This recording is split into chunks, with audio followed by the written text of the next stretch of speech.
చెప్పండి. మా అక్క చెప్పినంత విన్నారు కదా. మీ అక్క బ్రిటిష్ కాలం నాటి మాట చెప్పింది. అప్పుడు కూడా వీర మహిళలు ఎదురు తిరిగిర్రు. ఇంత టెక్నాలజీ పెరిగినాక కూడా తను అట్లా మాట్లాడడం విడ్డూరంగా ఉంది. ఇంతకీ మీ పేరేం పేరండి? శ్రీలేఖ. ఎందుకండి? ఊరికే తెలుసుకుందామని అడిగిన అంతే. చూడండి, ఇంత టెక్నాలజీ మారినా మనుషుల ప్రవర్తన మారలేదండి.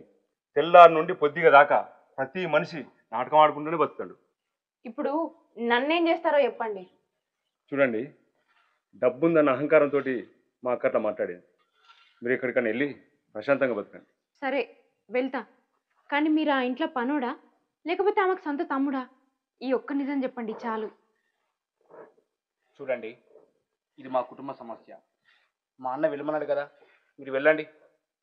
వెళ్తా. కానీ నన్ను వదిలేస్తే మీ అన్నని మీ అక్క ఏమన్నదా? అవి మాకు అలవాటులేండి, మీరు వెళ్ళండి.